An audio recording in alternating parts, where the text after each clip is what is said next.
What's poppin', GodCast family? Ready? Yes, sir. What's going on? Everybody's in the nations. Yeah. You know that we out here on vacations. Got my girlfriend to the right of me, and now we don't know what to say. So I'ma just keep going every day until I get paid. JK, I don't do that. All right, I'm done. Okay. All right, well. What's going on, everybody? Welcome back to another episode of the GodCast. We are back, baby. We're back. We're back. We're back. We're back. We're back. We've been gone for a little while, guys. October was a busy month. For real. Literally. We've had 1, 2, 3, 4. Your birthdays. dad, Oh yeah, like my dad. almost 5 birthdays basically in October, and it was just a busy month It was non-stop. in general. So it was like a lot going on. We apologize, but we're back. Yes, sir. We're so back. We are so back. Yes, sir. How you been, Gabriel? I've been chilling, steady grilling. How you feel? Grinding, working. Yes, sir. Same old, you know. Same old. Just new Yeah. things. New things. New things. Yeah, I mean, October was busy, but same thing. Work, gym, Yeah. girlfriend. Oh. No. Aw. You guys get to officially Yeah. meet Tiago. Officially. I've been talking about her, like kind of It's been like 3 hitting, episodes. hinting at it for a little Yeah. few episodes now. And she's here, guys. This is my Introduce. beautiful girlfriend, Introduce. Kristen Hydrick. Hi. She's very shy, but this is my beautiful girlfriend. And I'm very happy to have her on the episode today because we're going to talk about a very good and special topic. What are we going to talk about today, Gabriel? We are going to talk about abortion. But before that, I want to introduce as well my best friend, Mariana Ortiz. Hi, guys. Yay. Oh, wait, you got to say it into the mic. Hi, guys. Say, what's up? What's poppin', GodCast family? What's poppin', GodCast? Exactly. That is We- Mariana, and this is the little family. Yes, sir. This Yeah. is our little crib house, you know what I'm saying? Yeah. But we really wanted to get them two on because we are dudes. We do not know nothing about abortions because we don't go to abortions. Yeah. And we will never do it, even if we had to. So we brought two women that can conceive children so they can talk about it. Yep. We did earlier this year an episode on abortion. It was a Theology Tuesday episode. Yeah. And we kind of mentioned it with your sister as well. Yeah, we mentioned a little bit with my sister as well. But we did mention in that episode that we would get someone, like an expert, Who to come knows on. what they're talking about. Yeah, and knows what they're talking about. And as Mariana's pointing, Kristen is that little expert for us today. You want to kind of just go into that a little bit? Maybe talk about yourself for a bit if you want. Sure. I wouldn't say I'm an expert. Okay. I'm just passionate Okay. about the pro-life movement. I felt called to it in middle school around the time that I decided I wanted to be a nurse because I'm in nursing school, and it is kind of a topic that comes up, especially when we start doing like maternity clinicals and things like that. But yeah, I kind of felt called to it. I don't really know why, but the Lord's put a lot of great opportunities. I started out as an ambassador for a group called Live Action. They're the biggest pro-life group in the country, and they're even international now. And then that kind of turned into starting getting interested with Students for Life. And then when I started college, I joined the club, became vice president as a freshman, which they usually don't allow, but they let me do it. That's very cool. Yeah, and then I became president last year, and I've been president of it ever since. Solid. And it's a national pro-life organization. And we just strive to like educate our students on the pro-life movement and abortion and all those things. And then we partner with local pregnancy centers to get resources to women. So That's awesome. Yeah. Yeah, awesome. Yeah, and that's at the school that both of you guys actually go to, CSU. So shout out to Charleston Southern University. Mm-hmm. Yes. Go And Bucks. yeah, I will. No, not go Bucks. Go Bucks. Not Relax. go Bucks. No, Relax. Maybe if y'all won football games, then we could say that, but y'all don't. For real. Anyways, But the The basketball only team? team The we basketball support team. is The- the women's basketball team. Shout out to Alba. Okay, that's the only team from CSU we support. I guess. Anyways, yeah, I just want to say one of the very first things when I was like stalking your Instagram is I saw that video that you posted and I was like, oh, Bro, straight up was like, It's I was stalking your Instagram. bro. I mean, I don't care. She's my sweet little girlfriend now, so I don't care. And she- It's not like she can run away or something. yeah, she's pretty stuck with me. Yeah, just a little bit. Right? Just a little bit. Anyways, yeah, I saw like your video that you posted on this. And I was like, wow, someone that's actually passionate about being pro-life and is serious about it and is a genuine Christ-loving girl. Yes, sir. Yes. Anyways, yeah, that's what we're gonna be talking about today, guys, and it's a good timing, I think, as well. We It just had the is. election yesterday. We did. Shout out! I'm sorry, I gotta do it, bro. Just give him the shout out. Shout out my boy Donald Trump, who's back. We're back, baby. And if you guys are mad at that, bless your heart, honestly. God bless you. We pray for y'all. We'll pray for y'all. Don't worry. Y'all will be happy with low inflation rates and low gas rates and when the economy is booming again. And you won't be complaining. All right? Tiago, why is it so controversial for Trump supporters and abortion? That whole concept. Why is it such a big deal? Well, actually, interesting thing that I saw a lot today. When it was interesting that I saw a lot today is We probably saw the Christians. same stories, bro. Yeah.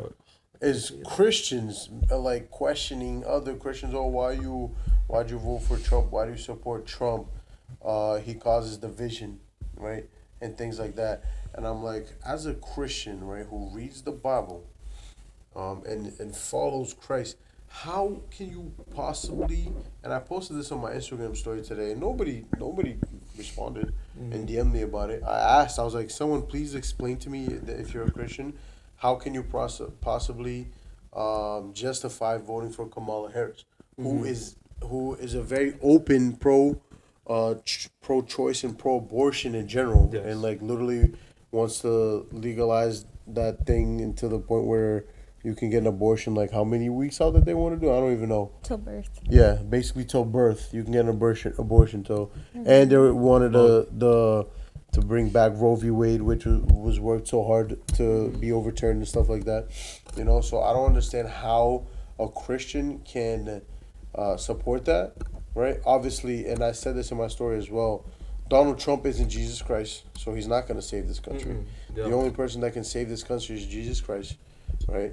But I believe Donald Trump is an instrument, a Yes. tool. God is sovereign, and I believe that totally.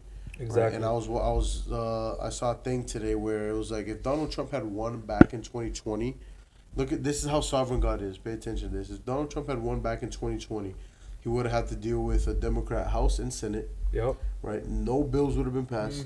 It would just be A headache. all that stuff going on, headaches, and the economy would probably be as bad as it is right now too. Yeah.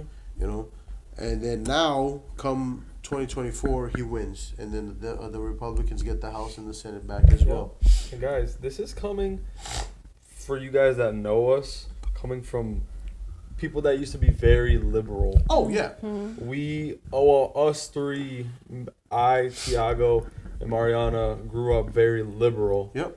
So I don't know about Kristen because you were here your whole life. Oh, no, right? she's- I'm Yeah. as conservative as they Yeah. come. She's a So little conservatism. coming from people who know both sides, bro, like once you finally like open your eyes and see the truth behind everything, you start to see how I want to say satanic the other side has become of just wanting these abortions to happen, legalizing homosexual marriages, transgender for kids, pushing on children, Yep, that ideology. Yep. the ideology of not the traditional home, and so many other things, like Kamala literally telling people that said Jesus Christ is Lord that he doesn't belong at their rally. Like, yeah, exactly. So and then Bro. when you do that, and then you get surprised that the American people make their voice heard. Like, come on, man. Um, Trump won by a landslide. I just want to say that He he did. won popular vote and electoral college by a landslide. With Senate going Republican, with House, I think House is going Yeah, Republican. House. Yeah. I don't know if it's been confirmed 100%, Yeah. but it's gonna be Republican as well. And Senate. Yeah. And it's exactly like what you said, bro. We grew up in one of the most liberal states, Massachusetts, Ugh. and we had that. Me and you have literally posted things hating on Trump before. Bro, I have a letter that I had to write on the day that Trump won his first election. I was like, no, like this can't happen. Yep. Like now we're all gonna die, and we're gonna go into war, and all Yep. this and all Mhm. that. And he's a horrible president. We should have got Hillary. Thank God I couldn't vote Yeah. back then, because I would have probably like looked back and probably hit myself. Yep. Like, bro, oh my lord. And now I look back at that letter the other day and I was like, how things have changed. Bro. Yeah, man. Yeah. You just start after so many false promises, right? So many false things of not happening, and then living through a 4-year period of a Republican, how do you say, like controlled government. Yeah. Yeah. You start to wake up to it. As a semi-adult Yeah. type way. Yeah, and then we got 4 years of a Democratic government just now Yeah. because they had everything. They had the House, Yeah. the Senate, and the president. You're like, wait, why am I supporting? First and foremost, as a Christian, why am I even supporting this party? Yeah. I would say it. So, and just to kind of veer off a little bit, then we'll go straight to this. Me as a, my parents are first generation immigrants. I've talked Yeah. about this in the testimony that we did. We kind of grew up believing and being told that we have to support as immigrants the Democratic Party Yeah. because they are for us and they're gonna create a system to better have safety for us and not deport us, right? Right. And to fear Republicans because they're just out to deport every single immigrant out there, right? Which is a lie. First and foremost, that's not how it works. And they're out to deport illegal immigrants that are committing crimes and doing things, Yeah. right? And then 8 years of a Democratic president that did nothing for immigrants, right? And Yeah. did literally nothing to help us. How can you still Honestly, support that? Honestly, there was reports. You guys can fact check me if you want, but there was reports where Obama deported way more people than Trump's administration Oh, yeah. deported. Obama, fact check this if you guys want, but I'm pretty sure Obama was the president that deported the most legal immigrants ever. So Yeah. Yeah. There you have it. As an immigrant, you really get pushed to support the Democratic Party, yeah. Yeah. You know this too. Yeah. Yeah. Me and Yes. Mariana were talking about that this morning about the difference of how she grew up in Colombia, because she actually was telling me some crazy stuff. If you want to tell them. Yeah, sure. So, well, everybody, I'm from Colombia, South America. So I'm an immigrant here too. I came to CSU right away. I've been here for about 3 years, and I was very liberal as well, as Gabe mentioned. And outside here of the U.S., you're really pushed to support the Democratic Party and that's supposed to be freedom. That's supposed to push you to freedom, and that's supposed to give you opportunities, which that's not true. Mm-hmm. Yeah, someone, I will say this and then let's get straight into the abortion. Someone DM'd me on Instagram today and was like talking about how they were sad that Trump won, and I was like, why? And like, oh, well, like I'm an immigrant, so it's kind of like an upsetting news for me. And I was like, okay, I'm an immigrant too. What did Biden do for us the last 4 years? And they didn't even respond anymore. So, yeah. Anyways, right back to it. The election is here. Trump is back. Trump country, baby. Let's go. Be mad. I don't care. Anyways, back to abortion. Kristen, you got a little presentation for us? Yes. All right. So, awesome. You can get straight into it. yeah, I've taught lessons on this before at my high school, my former high school. I was in the Liberty Club, and my APUSH teacher was super conservative, and he really encouraged us to research topics, and he wasn't afraid to cover the hard stuff in class, so that was really fun. He was also just a character. You're always going to walk away with a story. But so his club is where I kind of started teaching this lesson. So it kind of covers a lot. I'm going to try to make it go not too slow because it can get kind of long. But the biggest thing with it is everyone wants to come to abortion as a political issue. And it in and of itself is not a political issue. And that's kind of dicey for some people, but it's a heart issue. Because the root of it is this child that was conceived a human or is it not?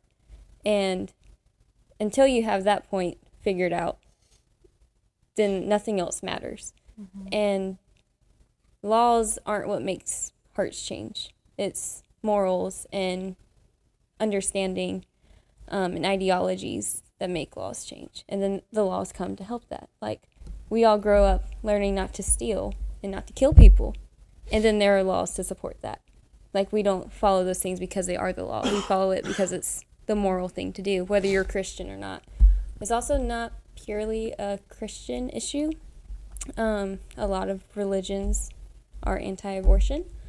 We'll talk about that a little bit too. But the church has not always been super pro-life. It has a long history of kind of just it being one of those topics that we're not going to talk about it because it makes people uncomfortable, and we don't want to deal with it because, you know, especially in the South and the Bible Belt, it's you come to church and you're your best, the picture of like your best self. So just a lot of churches didn't want to talk about it, and that's caused more harm than good. So yeah, that's kind of a little backstory. So the Bible never, we're going to start like with religion and then go into the history and then the science and then kind of tie it all together. So the Bible never states the word abortion. You're not going to see that word anywhere in the Bible. It wasn't in the Hebrew. Not even sure it was a word back then.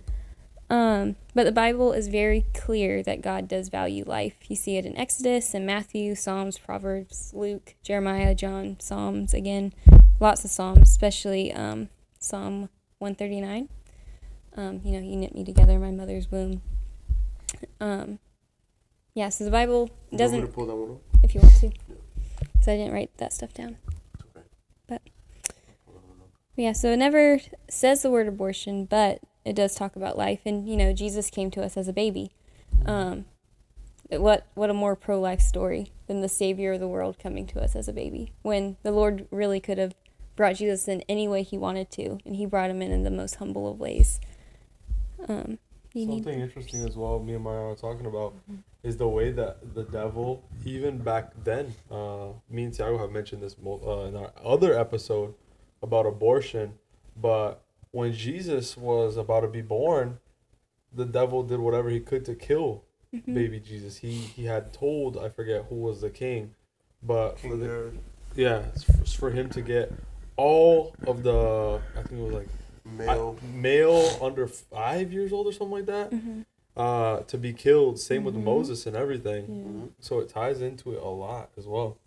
Oh yeah, and I'm pretty sure in your presentation you kind of talk about something with that. So I'll let her get into it. Next. Psalms 139, verses 13 through 16 says this: "For you formed my inward parts; you knitted me together in my mother's womb.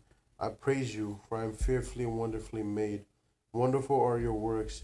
My soul knows it very well. My frame was not hidden from you when I was being made in secret, intricately woven in the depths of the earth.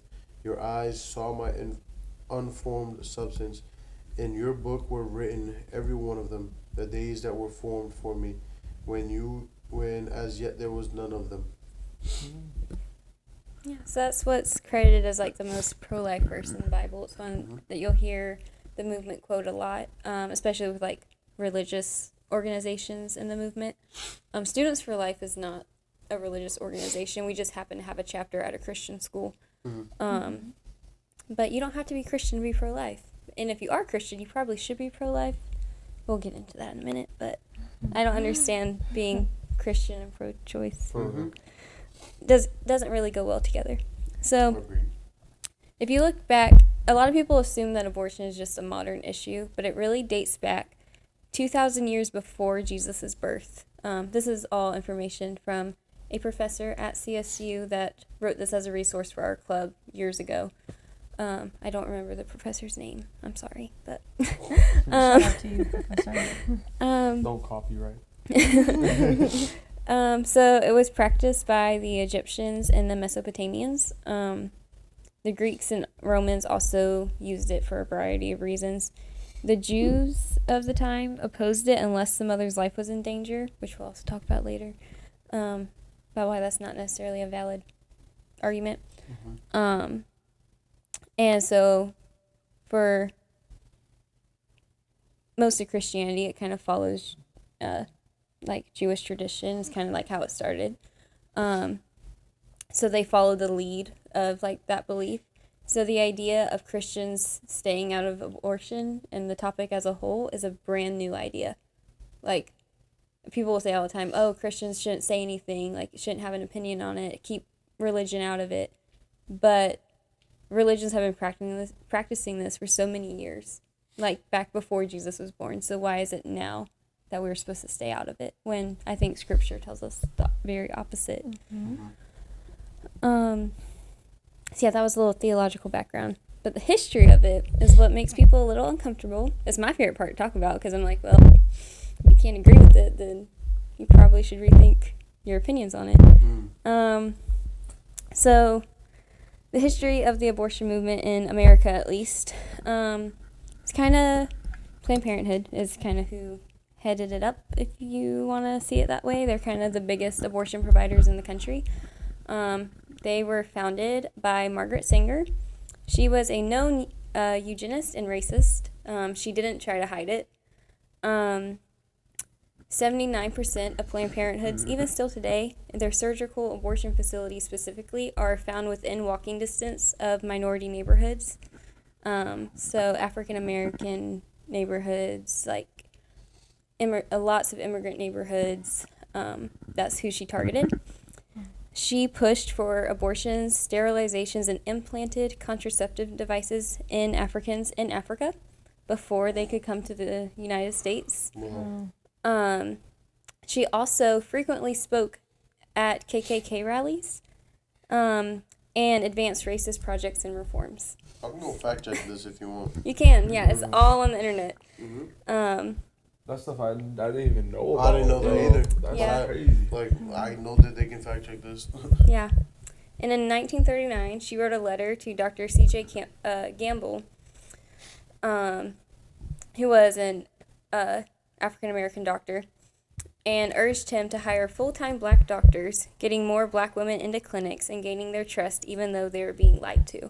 So her idea was, we get more black doctors in here, black women will trust them, and then they won't care if we're not telling them the whole truth because they'll think that the doctors are here to help them. She also enlisted the help of spiritual leaders, pastors, deacons, elders of churches, and got them on board with what she was doing, telling them that it was for the greater good, whatever that was supposed to mean.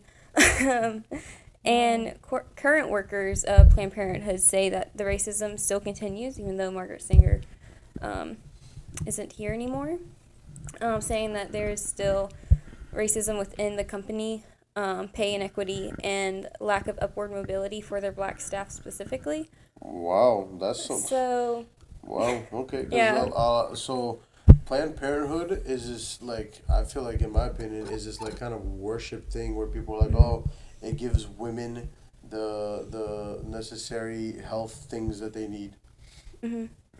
Interesting. yeah. To also just put that in perspective, black American women make up 13% of the American population, yet they account for 39% of abortions. And then a large percentage of that next is Hispanic, and then other ethnicities, and then white women. In an article that she wrote, she said a couple crazy things. Given birth control, the unfit will voluntarily eliminate their kind. That was one of her popular quotes. And then the most merciful thing a family does to one of its infant members is to kill it. Wow. Yeah. That's crazy. She also did not like Jews or Chinese immigrants, Hispanic immigrants. She wanted them all gone. She wanted just like, basically her whole thing was like cleansing, ethnic cleansing, basically. So she's like, hey. Basically, yeah. So let me ask you a question. Was this woman a Democrat or a Republican? Democrat. Wow, look at that. Yeah. Look at that. And at least 100 Planned Parenthoods nationwide have been found violating health, safety, and privacy measures. You can also look that up. That's public record. It's the same as if you were looking up a restaurant to see if they were what their ratings were and if they were violating any health protocols. I think I have something else about that. Yeah. Of all pregnancy resources they offer, because they love to say that only 3% of what they do is abortion. When you look at their pregnancy resources that they offer, of all their pregnancy resources, 96.6% of that is abortion. So it's not 3% of what they're doing. That's 96% of what they're doing. Almost 100%. Yeah. There's a movie that came out called Unplanned. It came out a couple years ago. It's about Abby Johnson. She actually works with Students for Life, and she has her own pro-life organization now, but she was an abortionist for Planned Parenthood, and then she was Catholic at the time, as she still is Catholic, I believe. But God really worked in her heart and brought her out of that. She no longer works in the abortion industry, and her organization helps get abortionists out of that line of work and into the pro-life movement and helping them heal from that, because there is a lot. The movie is like so moving, but there is so much hurt for everyone involved. Planned Parenthood is also known for aiding sex traffickers, abusers, and hiding sexual assault. There's video proof of this. Live Action does undercover investigations into abortion clinics, and they would, Lila Rose, who started it, that's how she got started. She would go in with a guy. He would be like the trafficker, the abuser, and she would be the young girl. And he would be, and, they would make it out like, he was trafficking her or abusing her, and she was pregnant, but her parents didn't know. They didn't know where she was at, and they just needed it covered up. But in some states, you can't receive abortions without parental consent, but Planned Parenthood will help them go around it and go around the courts to still get them so their parents don't know where they're at. Yeah, I've heard they've been doing a lot of shady stuff. I saw this video the other day where it was like this lady was testing out an abortion clinic. I think it might have been Planned Parenthood or something like that. And she was like, hey, like, I have a problem, like, I want to abort it, but it's like past the legal time. Can we still do it? And they're like, yeah, no problem. She's like, but like, still it'll pass the legal time. She's like, it's okay, we do those all the time. I was like, yo, that is super shady, bro. Yep. That's crazy. Yeah. They're definitely a very shady organization, and they don't give, if a woman goes in to receive an abortion, they don't tell her anything about what's going to happen. They don't show her an ultrasound before. They don't give her other options. They say, okay, let's make your appointment, and then she goes in, and she has no idea the trauma that she's about to go through. The after effects as well. Yeah. So then, Roe v. Wade came around in 1972, or 1973, one of those years. But Jane Roe, who's the name that they used for it, her real name is Norma McCorvey. She lived in Texas. She's passed away now. But in Texas, where she was living, abortion was still illegal. When she became pregnant with her third child, her first child was put up for adoption. Her second child lived with her parents. And she didn't want to carry another child. She didn't want to give birth because she knew that her child would be put up for adoption. So she got with some lawyers who created Roe v. Wade and started trying to get an abortion. During the entire process of trying to get the laws changed and everything, she was kept completely in the dark. She had no idea what was happening with any of it. Didn't know what kind of things they were trying to get passed. And because it takes a while to get a law passed, she ended up in that time there's mixed reports. If you've heard her speak about it, she has said that she chose life and she decided she didn't want an abortion and she had the baby and placed it for adoption. And then she became pro-life and started working to overturn the law that had her name on it because she was very ashamed that had her name on it. So that's a brief history. I don't know if it was that brief, but No. yeah, kind of hits all the points of the history of it. But I think it's crazy how like it started right from the beginning with somebody so full of evil, you know. So like. But yeah, that's the loving thing to do. Yeah. Yeah, basically, that woman that started Planned Parenthood, Planned Parenthood or whatever it's called, is just trying to do a genocide, but in a different way. Yeah, literally. And by the looks of it, it's targeted towards black people and minorities. So, just throwing that out there, and guess what? She's a Democrat. Right. Well, like population Wake control up, people. and things like that too. Like that's insane. Oh yeah. It's all with population control. Yeah. There's literally like when Kamala was vice president, there was a video of her talking about population control and how they would ramp it up. Oh yeah. Yeah. Crazy, bro. Which, hot take, population issues are not a real thing, but Yeah, that's just my exactly. opinion. We have plenty of resources in this earth for plenty of people. Yeah. The And Lord wouldn't have placed them here if they weren't meant to be And here. the Lord didn't. Our first ever command as human is be fruitful and multiply. He wouldn't have given us. He would have been like, but just like not too much, you know. For like only for 2,000 years. Yeah. And at 2021, you guys stop, okay? Yeah. That's not what he did at all. Exactly. And like it's just crazy, bro. It amazes me how people will try to argue a point so hard, especially like I said, the Christians, bro. The Christians will try to argue this, and then it'll be like, oh, like you guys voting for their side is causing division. When, how did that start, bro? Yeah. With it the really vision. started with the vision. Now you're murdering an innocent life, bro. It's a baby. There are so many other resources that we talked about in the episode with Emily, if y'all remember. It was, bro, like churches. Bring it to your local church. If you can't take care of a kid, first of all, you shouldn't be having sex.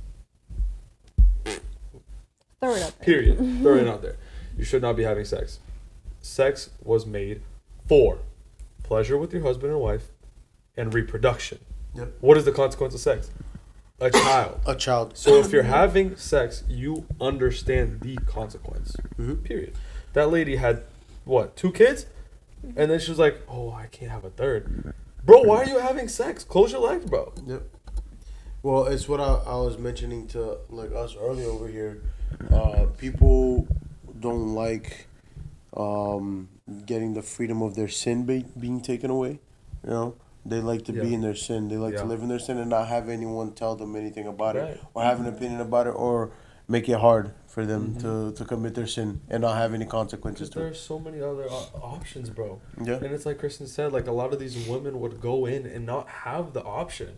They wouldn't tell them what's going on. They'd go in blindly, trusting whatever it be, a black doctor, their pastor, which if your pastor is there, you should not be going to that church. But whoever it is, like a very influential person in your life is bringing you there blindly, not giving you options, bro. Like there's so many options. There are people that are on wait lists waiting for that opportunity to be able to adopt a child, to adopt a baby. Thousands and hundreds of thousands of people waiting on a day-to-day basis that would willingly drive across the entire United States just to hold their baby. Exactly. And yeah, there's many more other options, and I'm pretty sure Chris will get into like what those other options are instead of just going to Planned Parenthood and where they give women other options, which they don't. No. All right, you want to continue? Yeah. So usually I show a video of like the stages of life because it's very impactful and it sometimes makes people understand, like We can put that the this link. is a human. Yeah, Yeah, I can send y'all the link. Yeah, send us the link and we'll put it in the yeah. description. But There'll be a link in the description, guys, for the stages of life video. yes, her name's Baby Olivia. Live Action made the video. It was made with a bunch of, like, professional people. I don't know what their official titles were, but who have been doing this for longer than any of us have been alive when it comes to the genetics and embryonic development. Yeah, so I usually show that before I get into like what each trimester's abortions look like, because a lot of people don't know, and there's videos about that too. They're just kind of graphic. So I usually just talk through it, which is also still kind of graphic, but I think it may be graphic, but it's important for people to know the what truth. is actually going on, yeah. So yeah, I'll just send you all that link. So in a first trimester abortion, so the first 3 months of pregnancy, there's 2 different abortions that they'll use. So either an abortion pill, which is what you hear most common before 6 weeks, or right at 6 weeks. It's not surgical. They take 2 pills, the RU486, which is a generic name for the pill, followed by Cytotec. The first pill starves and kills the child, and then the second pill stimulates contractions, and so that way they can pass That's the crazy. child. I've never even heard of that. Yep. Now the Cytotec, they do also use, I feel like this is a good time to put this in. Cytotec is also used in miscarriages because you can't just carry a child that's passed away until like for 9 months, because that could kill the mother too. Yeah. But miscarriage care is not the same as abortion care. And people like to say, well, in states where abortion is illegal, women that have miscarriages can't get care, and that's not true. The only states where it's happening, where women are dying from not getting miscarriage care, is in states where abortion is still legal, because doctors they don't care about people. They want to make money and want to prove something that they need to provide abortions, so they're not giving care to these women that have miscarriages. And I know lots of women that have had miscarriages, and none of those miscarriages were abortions. Like medical terminology calls it a spontaneous abortion and codes it as an abortion for insurance purposes, but they are not the same procedures. So, dropping that out there now. Let her cook. The other I type think you of guys know why she's my girlfriend now. the other type of abortion is a suction abortion. This is also in the first trimester. It's also called a D&C or a D&E, a dilation and extraction abortion. It's a procedure where they insert a suction catheter into the uterus and literally suck the baby out. And then they use tools to scrape the lining of the uterus to remove any remaining parts. So like the placenta, if they forgot like an arm or a leg, they have to get all that out because it can cause an infection in the women. So yeah, that's the first trimester abortion. So very, very graphic, and they get more and more graphic as this trimesters go on. So in the second trimester, which would be the next 3 months of pregnancy, again, they use a D&E, which is a dilation and extraction. So first they dilate the woman as if she was going to go into labor.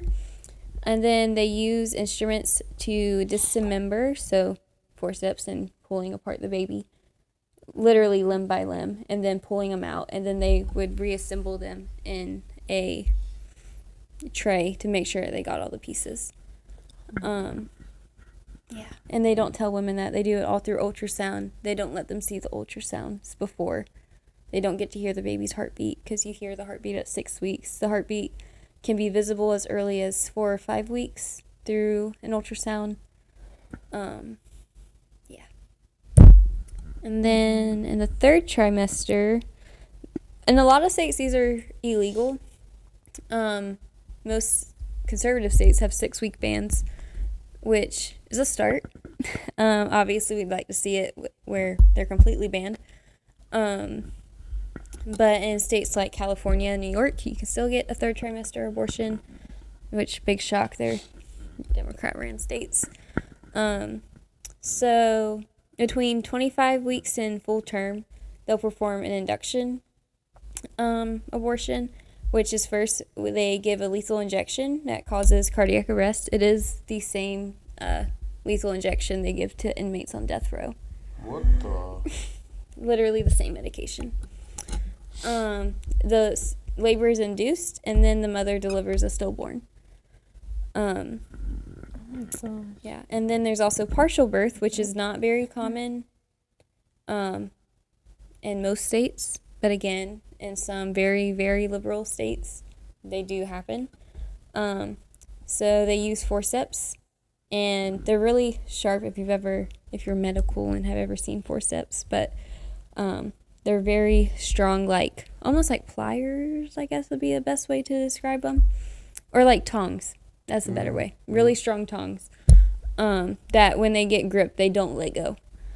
So they use forceps to pull the baby out breech, so that means feet first, to the area where the neck and the brainstem and the spinal cord meet in the neck, and then they will snip right at the brainstem and the spinal cord, which obviously kills the baby right when that happens, and then they insert a suction tube and section out the brain until the skull collapses, and then they deliver the baby. So it's very, very graphic. Really sad that we live in a world where this kind of stuff's allowed. But this is the kind of stuff that politicians and people out there who don't know any better, or sometimes do know better and just don't have a heart, I guess, I don't know, are supporting. And at 25 weeks, a baby is viable. Like, viability is 22 weeks. And even as early as 21 weeks with modern technology.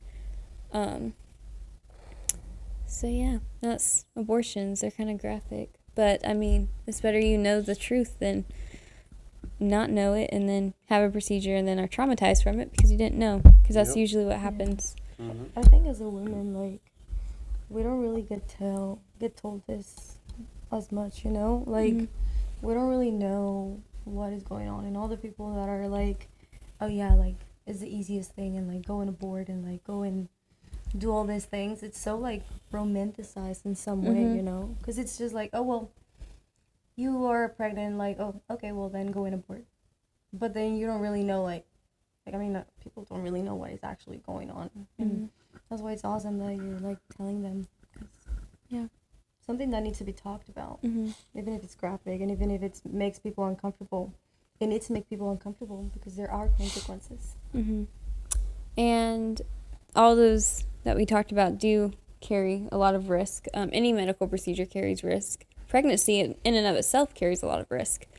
And again, abortion and miscarriage are not the same thing. And our hearts grieve for anyone who's been through a miscarriage. So hear me when I say that we're not saying that you having a miscarriage was sinful or any of that, because it's not. You can't control that.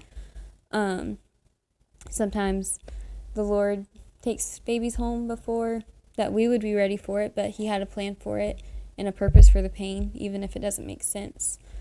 But don't let anyone tell you that because you've had a miscarriage, you have to be pro-choice, because that's not true at all. If anything, I feel like a miscarriage would make you more pro-life, because you know that your child, while you didn't get to hold them in your arms, like outside the womb, you still know they were very much alive. Anyways, that's my other little side note. So risk when it comes to abortion and the hard truths that no one wants to talk about, because we all want to talk about mental health until it's inconvenient. So women who have abortions are 34% more likely to experience anxiety, 37% more likely to experience depression, 110% more likely to abuse alcohol. The most scary, this one's the most scary to me, 154% more likely to exhibit suicidal behavior, and 81% more likely to experience other mental health problems, including eating disorders, anger, mood swings, etc. So all these statistics are from Students for Life and Live Action, who are, again, very solid pro-life organizations who have spent years and years in the movement in abortion facilities, talking to post-abortive women, doing all the research. So there's just the mental health risk, which as a society that focuses so much on mental health, I feel like should raise some red flags to us. Yeah. Physical health risk would be heavy bleeding, damage to the cervix and womb, which could impact fertility, an increased risk for breast cancer, future miscarriages, infertility, infection, and sepsis, which both can be deadly. Sepsis often is deadly. Damage to internal organs. If you think about it, you got your uterus, obviously. You have a bladder there. You have kidneys. Like, all that can be damaged through it. And death. A lot of women do die from legal abortions. A big thing that you'll hear is that, well, more women are dying from legal abortions because when they were illegal, it wasn't getting reported. Okay, you have a point, but when someone dies, they still do know the cause of death, even if they died at home. Like, that is still reported. It's not like it just goes secret. And the truth is that once abortion was legalized, more women died from legal abortions than illegal abortions, period. Like, ever. Like, 1974 hit, and it shot up the death rates. There's lists and lists on the internet of people who have died in recent years. Like I'm going to mess up this name. Cree Irwin and her child in 2016. April Lowry and her child in 2020. Tia Parks in 2019. And then there's like tons of more in recent years that have died from legal abortions. Because, again, there's videos of Planned Parenthood literally leaving women to die and not getting them to hospitals in time.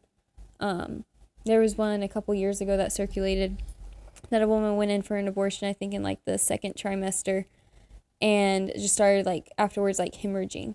And hemorrhage is a risk of birth, but it's also a risk from abortion. So she had an abortion and started hemorrhaging, and they waited, I believe it was like almost an hour until they called an ambulance to get her to the hospital. And at that point, it's too late. Like, she's already lost too much blood. And she ended up dying, and Planned Parenthood covered it up. They didn't do anything they were supposed to. You don't hear that in the news? Nope. It didn't make the news.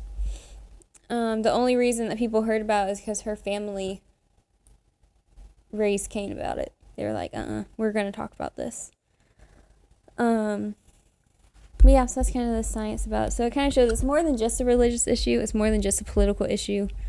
I mean, obviously those do play roles, but even when you just hear the facts about it, like the history and what actually happens in the procedure, I don't understand how, after knowing that, how you could still be pro-choice. Mm-hmm. But and I feel like a lot of these people that are like pro-choice, it's like, oh, pro-choice is about women's health and health rights, and like, bro, abortion does not give women health benefits at all. To be honest, like we see. It's killing women.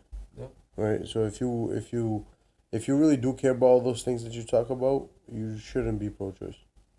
Bro, I said something to Mariana today, which a lot of people could disagree on, and it's a very controversial statement that I want to say. But I think that this whole woman empowerment movement on abortion is more of like, for example, if your friend, let's say, wants to convince Kristen the solemn fact that you always go and buy her food and you don't let her buy food, you're a misogynist. Oh, why does he let you pay? Like, that's so toxic, blah, blah, blah. Eventually it's going to get into her mind, if she's not like a mentally strong woman, oh, like, yeah, maybe he is toxic. And she'll start believing that, even though that's not the case. You think that's toxic? Yeah, even though that's not the case. And I feel like so many women nowadays don't even know what like the abortion actually is, or like know like, hey, like this is actually so bad for me, but they hear it so much like, no, woman empowerment, like you control your body. Like, I just care because I can control my body. They don't even care about the bad thing. They just want to say, I can control my body. I can do that. And it's like such a stupid ideology. It's like, bro, like open your eyes. Propaganda, bro. Literally. One man named Adolf Hitler convinced a whole nation to literally genocide a whole other race. It's called propaganda at its finest. Yeah. And not only that, but we also get told as women that we have to choose between families and a career, which is not true. You can have children and follow your dreams and your calling. There's plenty of working moms out there. There's plenty of stay-at-home moms out there. Like, we live in a society where we're able to do both. So that idea that you can't do both, I think, is actually just setting us back and not actually taking us into the future. Yeah. And it's crazy that same ideology, that it's like you can do whatever you want. If a woman says, like, I want to be a stay-at-home mom, it's like, oh, but that? And I know my mom was a stay-at-home mom. She still is a stay-at-home mom, even though she's an empty nester. Still figuring out what she wants to do. But my brother and I benefited a lot from her staying at home. And she was the best stay-at-home mom that I could have asked for. And my dad worked hard for us to be able to have that. And I can't remember a time growing up when my parents missed anything of our childhood, like games or concerts, awards, anything like that. But also, we learned so many lessons about hard work and responsibilities and chores and things like that by her being a stay-at-home mom. So the idea that, oh, well, if we have kids and we all have to stay at home, like, no, that's not true, but there's also nothing wrong with women who do want to stay home. Yeah. Because they're also doing, it's a 24/7 job. They never get time off. They're literally moms morning and night, and they're up every other hour with their kids, or if their kid is sick, they're doing all the things. And I respect it so much because you're teaching your kids. You're not letting somebody else teach your kids for you. Mm. Let's say, for example, if I had a stay-at-home mom, which I believe my mom could have, but she always like wanted to do her thing and work. But if my mom was always at home, raising me, always being there for me, maybe like I could have like saved myself so many headaches. Yep. Because I had to learn on the street. I had to learn from school certain topics, like get to a point where I never accepted abortion, but maybe be like, oh, maybe there is an exception for abortion. But if my mom was at home, be like, hey, like, no, this is our beliefs, and this is biblically why, this is factually why, maybe I would have never even had that question in my mind. So I see something very interesting where it's like, it feels like the government's taking the roles of the parents away from today's society, which we also talked about in the episode with Nikki and Oscar, where they're trying to take the parents' roles away that are so important and just place it on the teachers, and the teachers can say whatever they want. Yep. I said this in that episode where Pastor Vodi Bakum said once, don't be surprised when you send your kids to Caesar and they come back Romans. Exactly. Right? Yeah. My parents always taught us in school that you have to be respectful to your teachers, but you don't have to agree with them, and you don't have to back down from your beliefs to make them happy. Because I had a teacher one time in high school for my AP Lang class that had us write a paper about why men weren't important in the family. Oh. We had to read a article and write a paper about it, and I wrote mine on why I thought that was wrong. And she gave me, this was the lowest I've ever gotten on a paper, and I was literally like in tears. She gave me a 70 on it. And I was like, what did I do? Like, I don't understand what was wrong with it. And she would never meet with me about why. And I took it to my A-push teacher, because AP classes, they use the same grading scale for their essays. He said, you shouldn't have gotten anything below a 90 on this. Yeah. So. That's why I don't like liberals. Teachers definitely do try to push their beliefs. Of course. I just wanted to say also, like I have a working mom too, and like we have the choice as women, of course, to get to decide, and thank to God. But like, even if you are a stay-at-home mom or a working mom, like, still, that's a gift, and it's not like it doesn't make you less to stay at home mom or to be a working mom. Yeah, it's just under certain conditions, and everybody has different conditions, and there's nothing wrong with either. And everyone has different callings. Not everybody's meant to be a stay-at-home mom, and not everyone's meant to be a working mom. Yeah. So, but also a big argument is that men shouldn't have an opinion on it, because they're like, well, you can't carry children. That's a lie. The pregnancy centers that we work with, Low Country Pregnancy Center and DAS, they will tell you from firsthand experience that men in the home make the biggest difference. And I think the statistic is like 1 in, I don't even remember now. But when there's a father in the home, or at least in the child's life, a present father, they have a much higher success rate in life. They are less likely to be in poverty. They're less likely to get involved in gang violence, to have trouble in school. Like, they're more likely to succeed. But yeah, so men definitely can have an opinion. I don't have to be quiet about it. So I should talk about it. But yeah. Yeah, you got the pass. So there's a lot more, but I know it's kind of going long. So pay attention to your laws and actually read the laws when they're passed. Don't just go with whatever your favorite celebrity is saying because they didn't read it. You can all laws are public record. You can pull it up and read it yourself and read the words. If you don't know a word, grab a dictionary. They're free online and they're not that expensive in the store. And like, just read the laws, and a lot of times you'll be like, oh wait, that makes sense. So yeah. But another big part of it is the churches and the church's role. The church has been silent for far too long. And when they do speak about abortion, instead of coming to it lovingly, they come to it condemning, which is not a way to win anyone over, and it's not a way to bring people to Christ. We don't come yelling at people that have a drinking problem that they're going straight to hell, but we'll go and tell a woman who had an abortion that she's going straight to hell. All sin's the same in God's eyes. 43% of women who receive abortions attend church regularly. So if you think about that, that's like 1 in 3 or 1 in 4 women that you sit next to in church have had an abortion. Only 8% of churches ever mention it from the pulpit, which is sad because it's a topic that affects the church and it affects Christians, but yet the church won't talk about it. They rather just push it to the side and pretend like it doesn't exist. Which even Christian colleges have a tendency to do. CSU did for a while, and then 2 years ago, my freshman year, so 2 years ago, we got the pregnancy policy changed, and now instead of girls getting kicked off of campus and out of housing because they became pregnant outside of marriage, campus now has to help them with biblical options, like either marriage between the parents, single parenthood, because sometimes marriage is not the best, and just because you have a kid with somebody does not mean you have to marry them, because it may not be best, or adoption. And because what we did find out was a lot of girls were going and getting abortions because they knew that their scholarships were on the line if the school found out, which is not okay.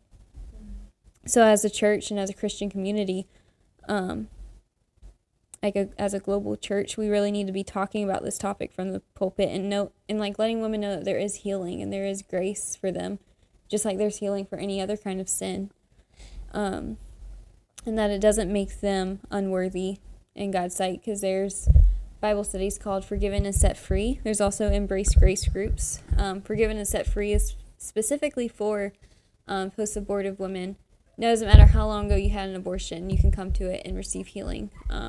I've heard personal testimonies from women who have been about how it changed their life and set them free from a shame and a guilt that they were carrying for some of them as many as 60 years. They had never told anybody about the pain they were feeling and the shame that came with it. And they didn't even know that they could be loved by God because they had made that choice. But we also need to support mothers, whether they get pregnant outside of marriage or not. It really doesn't, at that point, if they are pregnant, yes, there was a sin committed, but that child is not a sin, and they have value before God. So we can't sit there and pretend like they don't just because we don't agree with the way they came into the world. And take time to listen to their stories, because there's a lot of women who receive abortions, know it's wrong, and then come to regret it, and they are deserving of grace and salvation just like the rest of us. But churches also need to be supportive of foster families, adoptive families. The list goes on of things that we could do as a church. But I'd encourage you, if your church is not talking about abortion or doesn't have some kind of ministry supporting moms or your local pregnancy centers, you should probably find a new church. Just saying. But yeah, I think that's all I had. Besides, like, there's other arguments and stuff people will make, like rape and incest, which is like a whole nother topic in and of itself. I can talk on it real quick because that's the biggest one.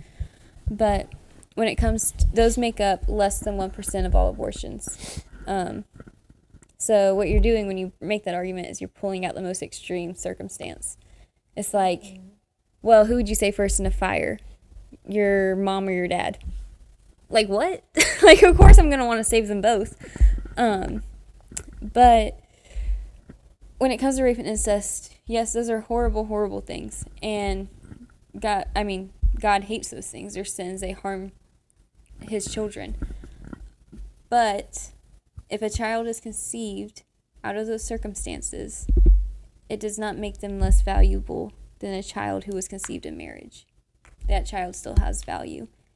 And encouraging women who go through rape and incest to seek abortions instead of seeking justice and seeking counseling and healing from the horrendous things that they went through, it does nothing but push the cycle of hurt and trauma for them more.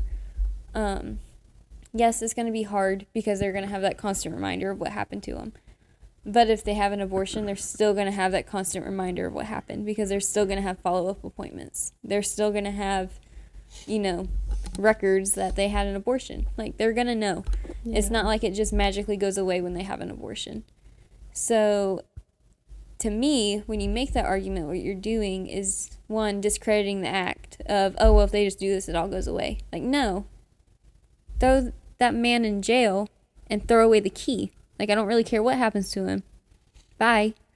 And instead, you tell him, oh, just go down to Planned Parenthood to get an abortion, and then your rapist is going to walk free.